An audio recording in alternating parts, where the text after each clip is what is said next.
Olá pessoal, shalom a todos, bom dia. Vamos lá, dando continuidade ao livro que estamos lendo, do pastor Leonardo Ravenhill, Porque Tarda o Pleno Avivamento. Livro impactante, primeiro, segundo capítulo foi extraordinário, a introdução foi maravilhosa, o prefácio foi marcante. E sempre ao final de cada capítulo nós temos algumas frases de alguns grandes homens de Deus que já marcaram essa terra. Ele fez questão de colocar essas falas no final de cada capítulo, que é maravilhoso. Vamos lá, capítulo número 3. Aleluia, nós já oramos, bendizemos ao Senhor. O Pai continua fazendo tudo aquilo que o Senhor já começou a fazer em nosso meio. Que enquanto lemos esse livro, impacta-nos, toca-nos, em nome de Jesus. Queremos ser transformados pelo Teu Espírito todos os dias. Amém. Vamos lá, te oro de novo. Capítulo número 3. Precisamos de unção nos púlpitos e ação nos bancos. Pode acontecer de um crente ficar muito tempo no estágio de criancinha espiritual e depois de receber, despertar e amadurecer espiritualmente, tornando-se fervoroso nas batalhas do Senhor e manifestando um intenso amor pelos perdidos. Existe uma explicação para isso, mas nós nos achamos tão abaixo do padrão normal do cristianismo neotestamentário, que o normal nos parece anormal. O segredo da transformação a que me referi acima é que houve um momento em que essas pessoas lutou com Deus como Jacó e saiu da sua luta esvaziada do seu ego, mas fortalecido com poder mediante o seu espírito. Para se ter uma vida vitoriosa, dois elementos são indispensáveis: visão e fervor. Sabemos de homens que lutam contra fortíssimas oposições da crítica carnal humana.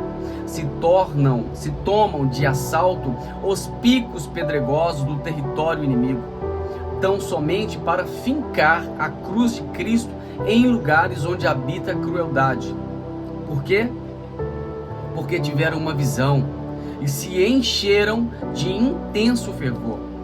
Alguém já advertiu que não devemos estar tão envolvidos com o céu a ponto de sermos totalmente inúteis na terra. Se há um problema que esta geração não enfrenta, é esse. A verdade nua e crua é que estamos tão envolvidos com a terra que não temos nenhuma utilidade para o reino dos céus. Presta atenção, irmãos, se fôssemos tão eficientes na tarefa de enriquecer nossa alma quanto somos de cuidar de nossos interesses pessoais, construiríamos uma ameaça para o diabo. Mas se fôssemos ineficientes no cuidado de nossos interesses, como somos nas questões espiritual, estaríamos mendigando. Olha essa situação. Alguns anos atrás, George Dinkin ensinou-me uma verdade usando um argumento bastante lógico. Ter visão, isso aqui é interessantíssimo, olha isso. Ter visão sem a missão torna-se o homem visionário. Ter missão sem a visão leva-nos a trabalhar demais. Ter visão e missão faz de nós missionários. E é mesmo. Isaías teve uma visão no ano da morte do rei Uzias. Talvez haja alguém à nossa frente impedido que tenhamos uma visão ampla de Deus. O preço a ser pago pelo crescimento espiritual é bastante elevado. e às vezes doloroso também. Você estaria preparado para ter uma visão a esse preço? A perda de um amigo ou de sua carreira? E para essa transformação de alma não se oferecem descontos especiais. Se alguém deseja apenas ser salvo, santificado e só, não há um lugar para ele nas fileiras do Senhor. Isaías teve uma visão em 3 dimensões. Veja isso. Isaías 6, versículo 1 a 9. Primeiro, seu olhar se dirigiu para o alto. Viu o Senhor para dentro de si. Viu a si mesmo. E para fora ele viu o mundo. Então preste atenção. Seu olhar se dirigiu para o alto. Viu o Senhor. Olhou para dentro. Viu a si mesmo. Olhou para fora. Viu o mundo. Pegou? Sua visão tinha a altura. Viu o Senhor alto e sublime. Profundidade, ele viu as profundezas de seu coração. E largura, ele viu o mundo. Isso é muito lindo. Foi uma visão da santidade de Deus. Oh, amados, como nossa geração precisa ter uma visão de Deus em toda a sua santidade. E foi uma visão da iniquidade. Estou perdido, de lábios impuros. E foi uma visão do desalento divino, implícito nas palavras: quem há de ir por nós? Uau! E nesta hora em que vivemos, quando a média das igrejas está mais envolvida com promoções do que com orações, incentiva mais a competição e se esquece da consagração, e substituiu a propagação do Evangelho pela autopromoção, é imperativo que tenhamos essa visão tríplice. Não havendo profecias, o povo se corrompe. Provérbios 29, 18. E não havendo paixão pelas almas, a igreja perece, mesmo que esteja lotada dominicalmente. Certo pregador, conhecido no mundo inteiro, que tenha sido poderosamente usado por Deus nos últimos anos para promover avivamentos, abre aspas, que são bem diferentes de cruzadas de evangelismo em massa, fecha, contou-me que teve uma visão semelhante. Ainda me recordo da expressão de temor com que falou que não sabia ao certo se estava tendo uma visão ou um sonho, se estava no corpo ou fora dele, mas disse que enxergava uma enorme multidão em um profundo abismo, todo cercado de fogo, presa no manicômio do universo, o inferno. Depois disso, esse homem que teve essa visão nunca mais foi o mesmo, claro, e nem poderia. Será que Deus poderia confiar-nos revelação tão grandiosa? Já passamos pela escola de oração e do sofrimento para que o nosso espírito esteja preparado para suportar uma visão tão atordoante? Feliz é aquele a quem Deus pode comunicar tal visão. Ninguém vai além da visão que tem. Teólogos intelectualizados não têm condições de romper a cortina de ferro da superstição das trevas, por trás das quais há milênios estão perecendo milhões e milhões de indivíduos. Talvez só homens com menos intelecto, mas com uma visão maior, sejam capazes disso. Ter uma mentalidade espiritual é ter gozo e paz. Mas se pararmos para pensar em estatística, poderemos ficar bem preocupados. Leia os dados que se seguem e veja se não dá vontade de chorar. Olhe os dados.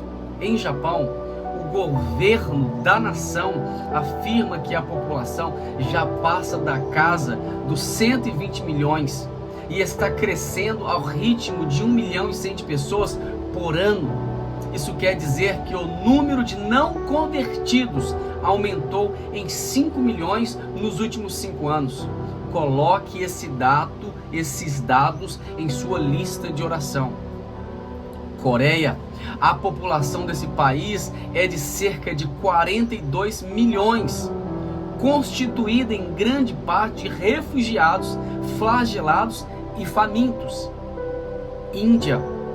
Na Índia, há milhões e milhões de pessoas no Vale da Sombra da Morte. Oriente Médio, aí há mais de 1 milhão de refugiados árabes. Na Europa, nesse continente, até alguns anos atrás, existiam cerca de 11 milhões de refugiados políticos e de indivíduos que, devido à guerra, se achavam distantes de sua pátria. Que situação triste. China, em Hong Kong, também há milhões de refugiados que escaparam da China comunista e vivem em condições miseráveis. E para aumentar nossa responsabilidade, basta lembrar que há cerca de 20 milhões de judeus, 350 milhões de muçulmanos, 200 milhões de budistas, 350 milhões de confucionistas e taoístas, 500 milhões de hindus, 100 milhões de shintoístas e milhões de adeptos de outras seitas, pelos quais Cristo morreu, que ainda não receberam a mensagem do Evangelho.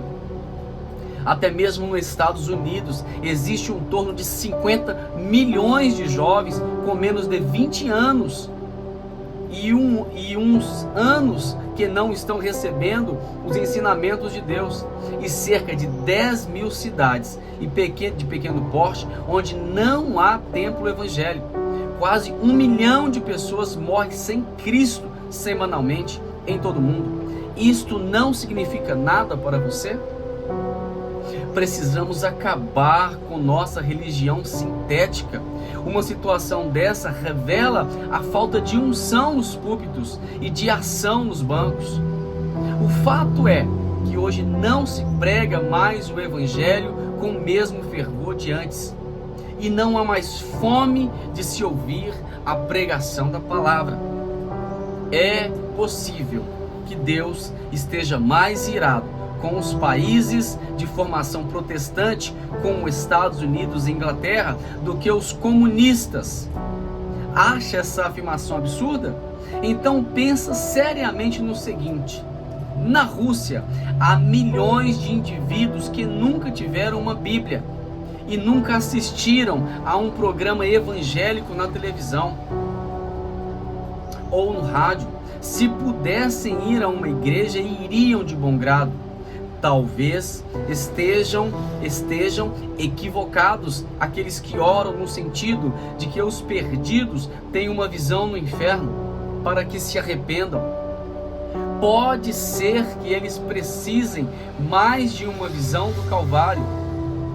Conta-se que William Booth, fundador do Exército da Salvação, costumava dizer que, se pudesse, gostaria de proporcionar a seus soldados, em fim de curso, a oportunidade de passarem 24 horas espiando para dentro do inferno, para que contemplassem o eterno tormento que ali impera. As igrejas fundamentalistas precisam de uma visão dessas. E quem mais precisa são os eloquentes e orgulhosos evangelistas. Houve certa vez um criminoso de nome Charlie Peace, não tinha respeito nem pelas leis de Deus, nem pelas dos homens, mas afinal um dia foi preso e condenado à morte. No dia da sua execução, foi levado ao corredor da morte na penitenciária de Ermey Leeds, na Inglaterra. À sua frente ia o capelão da prisão lendo versículos da Bíblia em voz monótona e desinteressada. O criminoso tocou no ombro e indagou o que estava lendo. Entre aspas, o conforto da religião fecha. Replicou o sacerdote Charlie Peace. Ficou chocado por ver como ele lia aqueles textos acerca do inferno de maneira tão mecânica. como alguém podia ser tão frio a ponto de conduzir outro para a forca, sem emoção alguma, lendo-lhes palavras sobre um abismo profundo, no qual o condenado estava prestes a tombar? Será que aquele pregador cria de fato que existe o fogo eterno que arde incessantemente e nunca consome suas vítimas, já que lia tudo sem ao menos estremecer? Seria humano um indivíduo capaz de dizer a outro friamente: você estará morrendo eternamente, sem nunca conhecer o alívio que a morte poderia dar-lhe? Aquilo foi demais para Pisce. Ele se pôs a pregar. Veja só o sermão que pregou no próprio instante em que caminhava para o inferno. Senhor, disse, dirigindo-se ao capelão, se eu acreditasse nisso em que você e a igreja dizem crer, andaria por toda a Inglaterra só para salvar uma alma. E se preciso for, iria de joelhos, mesmo que a superfície dela fosse recoberta de cacos de vidro, e acharia que teria valido a pena. Irmão, a igreja perdeu o fogo do Espírito Santo, e por causa disso a humanidade vai para o fogo do inferno. Precisamos ter uma visão do Deus Santo. Deus é essencialmente santo. Uau! Aleluia! Os querubins não estavam clamando onipotente, onipotente ao Senhor, e nem diziam onipresente, onipresente ao Senhor. O clamor deles era santo, santo, santo. Termo hebraico penetre de novo em nossa alma. Se faço a minha cama no mais profundo abismo, lá estás também. Se torno as asas da alvorada, Ele está lá. Nesta vida temporal, Deus nos cerca por todos os lados, e Ele mesmo, o Deus do qual não se pode fugir, nos guarda na eternidade. É melhor procurarmos ter paz com Ele aqui e nos posicionarmos no centro de sua vontade. Um bom estímulo para a nossa alma seria permanecermos trementes na presença desse Deus Santo. Todos os dias, antes de sairmos para o trabalho, aquele que teme a Deus não teme os homens. O que se ajoelha diante de Deus não se curva em nenhuma situação. Se tivéssemos diariamente uma visão desse Deus Santo, iríamos sentir-nos deslumbrados diante de sua onipresença, extasiados ante a sua onipotência, silenciosos diante a sua onisciência e quebrantados diante de sua santidade. Meu Deus, que frase maravilhosa! E a santidade dele se tornaria nossa. A maior vergonha de nossos dias é que a santidade que ensinamos é anulada pela impiedade de nosso viver. Um pastor de vida santa torna-se um instrumento poderosíssimo nas mãos de Deus, disse Robert Murray McCheyne. Antes de Isaías passar pela experiência descrita no capítulo 6 de seu livro, ele proferiu uma série de ais para diversas pessoas. Mas naquele momento ele se viu si mesmo e disse: ai de mim, sou eu mesmo, Senhor, quem está precisando de oração, diz um hino negro espiritual. E como isso é verdade? Será que não há quadro com imagens impuras penduradas nas paredes de nossa mente? Não haverá alguma impureza escondida em algum cantinho de nosso coração? Será que poderíamos convidar o Espírito Santo para caminhar conosco de mãos dadas pelos corredores dele? Olha aí. Uau! Não haverá em nós intenções ocultas, motivações secretas e quartos fechados, cheios de toda sorte de impurezas a controlar nossa alma? Em cada um de nós existem 3 pessoas: a que nós achamos que somos, a que outros pensam que somos e a que Deus sabe que somos. Eu vou repetir, você precisa pegar essa frase para seu espírito. Existem em cada um de nós 3 pessoas. Olha isso. A que nós achamos, a que nós estamos achando que somos, a que os outros pensam que somos, olha aí, e a que Deus sabe que somos. Geralmente, somos muito condescendentes com nós mesmos e por demais rigorosos com os outros, a não ser quando estamos buscando intensamente a verdadeira vitória espiritual. O eu ama o eu. Embora se diga a respeito de São Geraldo Magela que pela graça de Deus ele amava todas as pessoas, menos ele mesmo. Que belo exemplo para nós. Mas na maioria das vezes escondemos de nós mesmos nosso verdadeiro ser, para que não ficamos enojados ante a realidade. Vamos pedir a Deus que seu penetrante olhar localize esse corrupto, impuro e mal cheiroso ego, para que ele seja arrancado de nós e crucificado com ele, para que não servimos o pecado como escravos. Romanos 6:6. Não adianta dar outros nomes ao pecado sendo pecado. Algumas pessoas se justificam assim. Aquele sujeito ali tem um gênio dos diabos. O que eu tenho é ira justa. Outro diz, ela é super sensível, mas eu sou irritável porque tenho problemas de nervo. Outro diz, ele é ambicioso demais. Eu estou apenas ampliando os negócios. Outro diz, que sujeito mais teimoso. Eu tenho convicções firmes. Outro diz, ela é muito orgulhosa. Eu tenho gosto muito apurado. É muito fácil encontrar justificativa para todos os tipos de pecado. É só querer.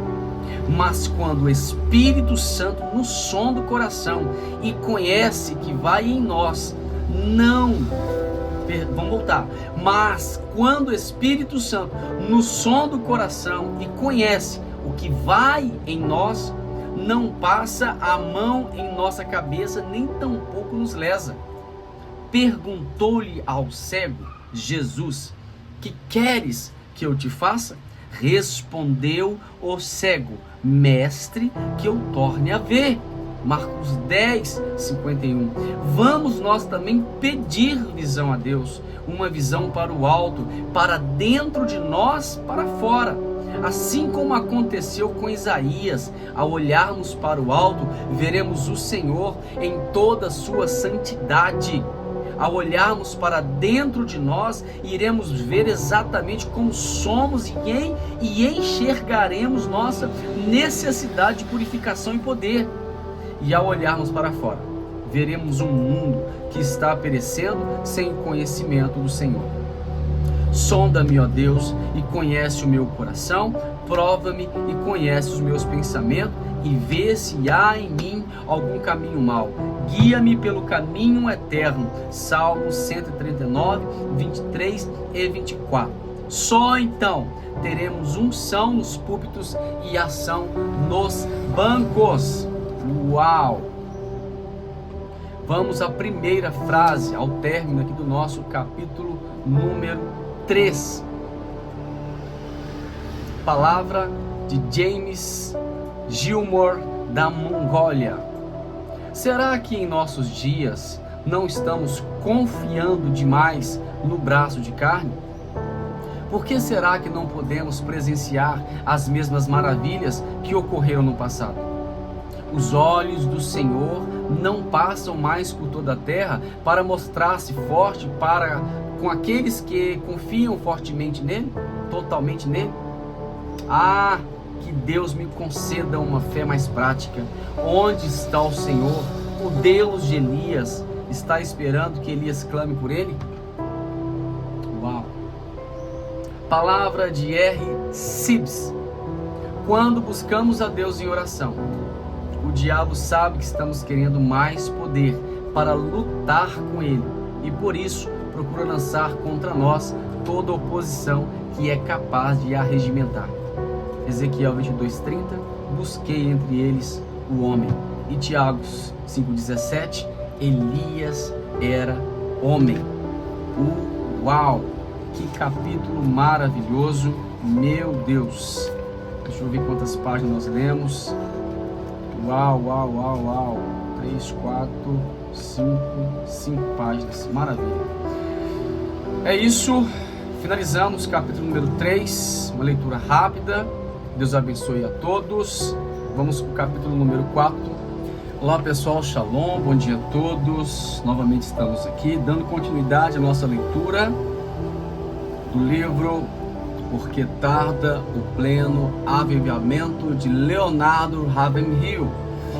Capítulo 4, onde estão os Elias de Deus. Esse capítulo ele é extremamente maravilhoso. Amém? Vamos lá, estão preparados? Onde está o Senhor, o Deus de Elias? Perguntamos. E a resposta é óbvia: onde sempre esteve, no seu trono. Mas onde estão os Elias de Deus? Sabemos que Elias foi um homem semelhante a nós, sujeito aos mesmos sentimentos, mas infelizmente não somos homens com orações semelhantes a dele.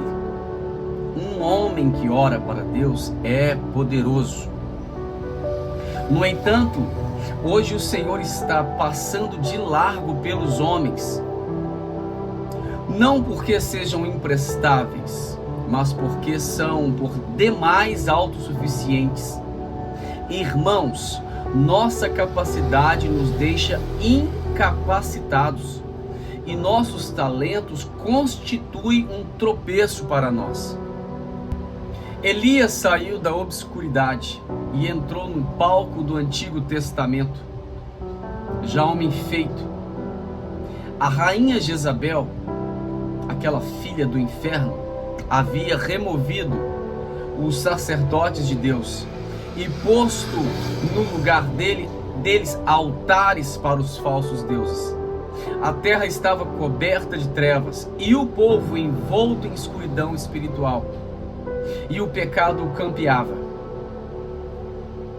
A nação se mostrava cada vez mais impura, com a proliferação de templos pagãos e ritos idólatras. A toda hora subia ao céu a fumaça dos milhares de altares ímpios.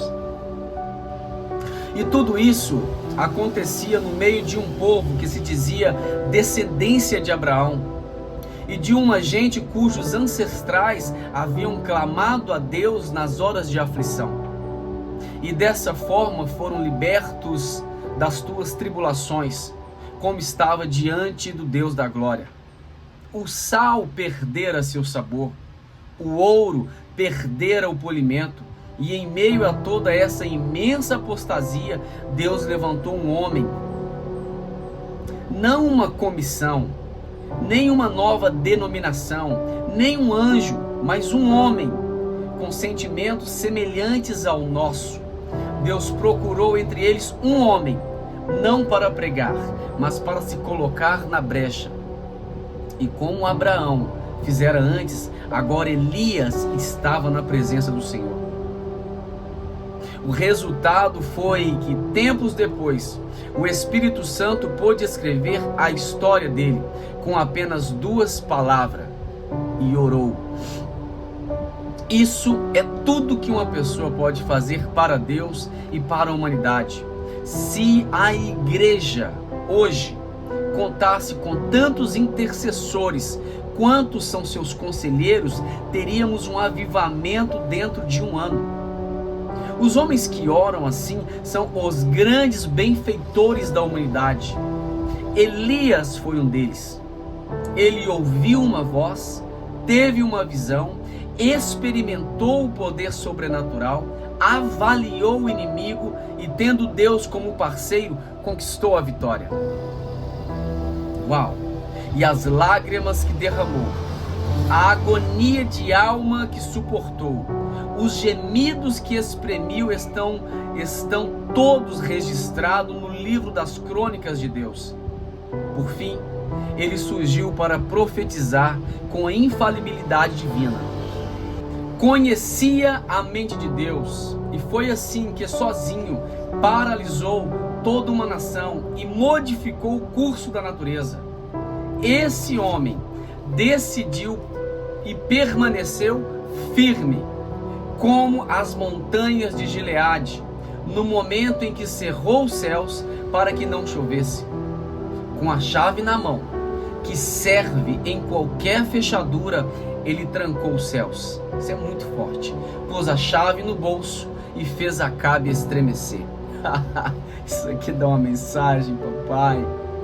E embora seja glorioso o fato de Deus poder usar um homem, ainda mais glorioso é ele ser atendido por Deus. Se um homem de Deus se puser a gemer no Espírito, Deus clamará. Deixa-me ir. Talvez nos empolgasse a ideia de operarmos as maravilhas que Elias operou, mas será que apreciaremos ser banidos? Irmãos, se quisermos realizar a obra de Deus, a maneira de Deus, no tempo determinado por Ele, com poder divino, teremos a bênção do Senhor e a maldição do diabo. Assim que Deus abre as janelas do céu para nos abençoar, o inimigo abre as portas do inferno para nos intimidar. Pegou? Receber a aprovação de Deus implica topar com a cara do diabo. Simples pregadores podem ajudar muita gente sem prejudicar ninguém, mas os profetas de Deus agitam a todos, ao mesmo tempo que deixa o diabo louco. O pregador talvez agrade ao povo, um profeta o contrariará.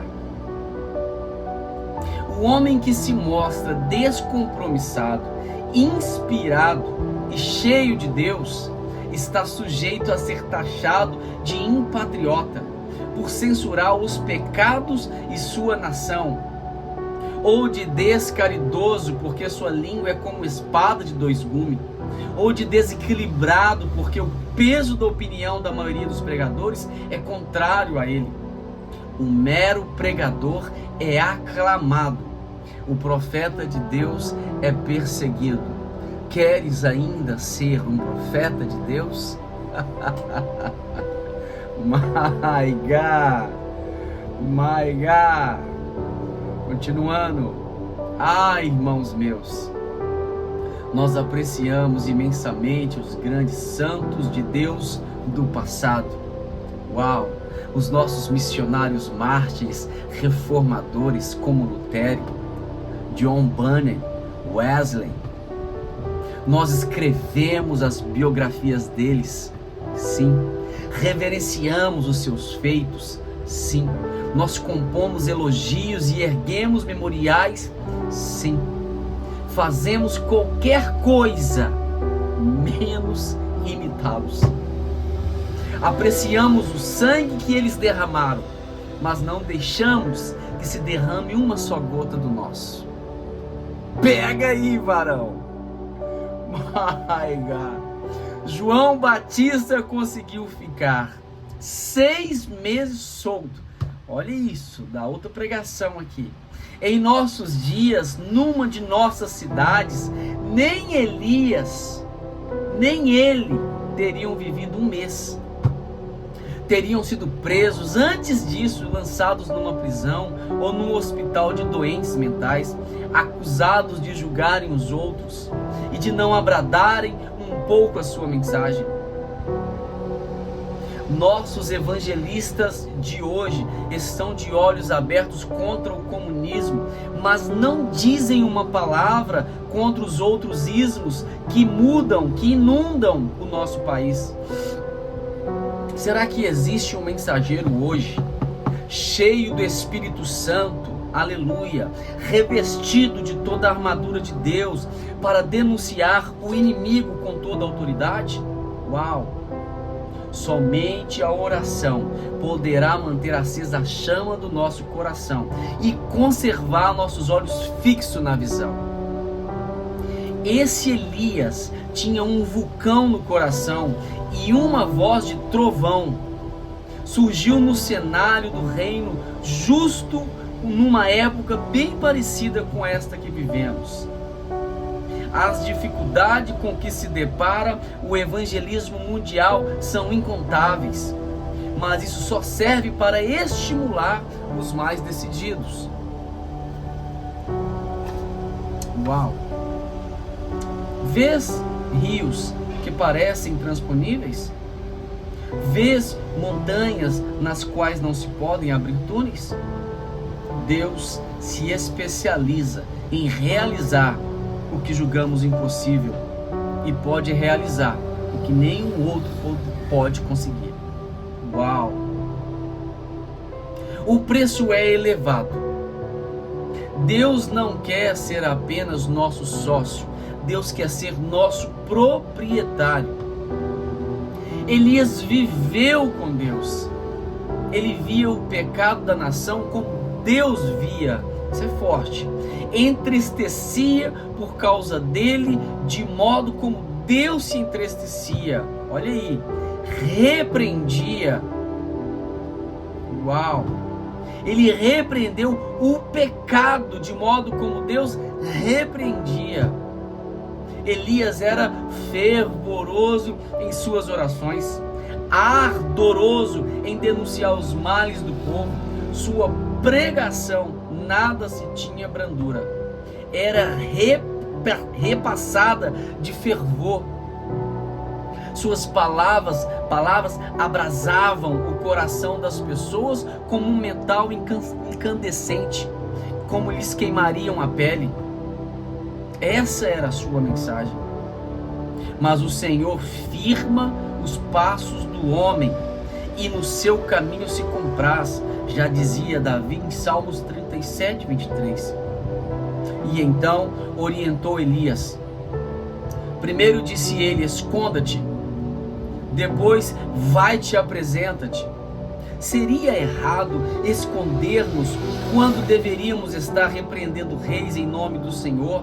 Assim como seria errado pregar quando o Espírito nos conclama a esperar no Senhor? Precisamos aprender a mesma lição que Davi? Somente em Deus, ó minha alma, espera silenciosa. Salmos 62, versículo 5. Qual de nós teria coragem de pedir a Deus para remover todas as suas muletas? Os caminhos de Deus não são os nossos caminhos. Os caminhos de Deus são inescrutáveis, mas Ele os revela a nós pelo seu Espírito. O Espírito, o Senhor mandou que Elias fosse para Querite e depois para Sarepta, para que se hospedasse num hotel de luxo? Essa é a pergunta. Não. Ele ordenou esse profeta de Deus, a esse pregoeiro da justiça, que ficasse no lar de uma viúva pobre. E depois, no Monte Carmelo, ele fez a oração, que é uma obra-prima de concisão. Olha o que ele diz em 1 Reis 18, 37. Responde-me, Senhor, responde-me, para que este povo saiba que tu, Senhor, és Deus, e que a ti fizeste retroceder o coração deles. O escritor E.M. Bounds está com uma razão quando afirma que só pode fazer uma oração curta e poderosa em público quem mantém uma longa e poderosa comunhão em secreto. Isso aqui é forte demais. Eu escrevo sobre isso sobre o poder da oração curta lá no livro A Intimidade na Oração. É poderoso. A petição de Elias não foi no sentido de que os sacerdotes idólatras fossem destruídos, nem que caísse do céu relâmpagos para aniquilar os rebeldes israelitas, mas sim que a glória e o poder de Deus se manifestasse ali. Parece que nós estamos querendo ajudar Deus a resolver seus problemas. Foi o que Deus fez a Abraão, e hoje a terra está amaldiçoada por essa loucura dele. Com a presença de Ismael, Elias não fez o mesmo. Ele procurou dificultar as coisas ao máximo para Deus. Queria fogo do céu, mas ensopou o holocausto de água. Olha o que Elias fez. Deus gosta de ver uma oração assim, com tal astúcia. Salmo 2:8, olha o que Davi diz: pede-me. Olha que loucura: pede-me e eu te darei as nações por herança e as extremidades da terra por sua possessão. Olha a oração. Ó meus irmãos pastores, nossas orações em grande parte não passam de conselhos que estamos tentando dar a Deus. Elas são caracterizadas pelo egoísmo, pois nossas petições são em nosso favor e de nossas denominações. Que Deus corrija isso em nós. Nossa meta deve ser apenas Deus. É sua honra que está sendo profanada. É seu bendito filho que está sendo ignorado. Suas leis que estão sendo transgredidas. Seu nome profanado. Seu livro esquecido. E sua casa está se tornando um círculo social. O momento em que Deus precisa exercitar mais paciência com seus filhos é quando estes estão orando, dizendo para ele o que deve fazer e como fará. Além disso, julgamos outros e fazemos apreciações dele. Fazemos tudo menos a verdadeira oração. E não é escola bíblica que iremos aprender essa arte. Qual é a escola bíblica que tem em seu currículo uma disciplina chamada oração? Me diz. A lição mais importante que se pode aprender é da oração. Sim, que a Bíblia ensina. Mas quem dá aula dessa? Quem dá essa aula? Sejamos honestos, reconhecemos que muitos de nós, professores e diretores de escolas bíblicas, não oram, não choram, não conhecem as dores de parto. Será que podem ensinar o que não sabem? Uau, isso é forte. Aquele que conseguisse levar os crentes a orar seria quem abaixo de Deus produziria o maior avivamento que o mundo já viu. Em Deus não há falha. Ele é poderoso para fazer conforme seu poder que opera em nós. O problema de Deus hoje não é o comunismo, nem a igreja romana, nem o liberalismo e nem o modernismo. Não. O grande problema dele hoje é o fundamentalismo morto. Esse foi então a leitura do capítulo número 4. 3 frases para fechar. Frase de Paul Rias. Embora o avivamento e o evangelismo estejam intimamente relacionados, na verdade são 2 obras distintas. O avivamento, isso é forte, é uma experiência da igreja. O evangelismo, a expressão dela. Eu vou repetir. Embora o avivamento e o evangelismo estejam intimamente relacionados, na verdade são 2 obras distintas. O avivamento é uma experiência da igreja, o evangelismo é a expressão dela. É uma das frases mais verdades desse livro. Outra frase, de F. Linciome. Nunca foi intenção de Deus que a igreja se tornasse uma geladeira para preservar a perecível religiosidade humana. Sua intenção era que ela fosse uma incubadeira, onde se desenvolveriam novos convertidos. Muito forte. Uau! É isso. Bora lá? Vamos para o capítulo número 5.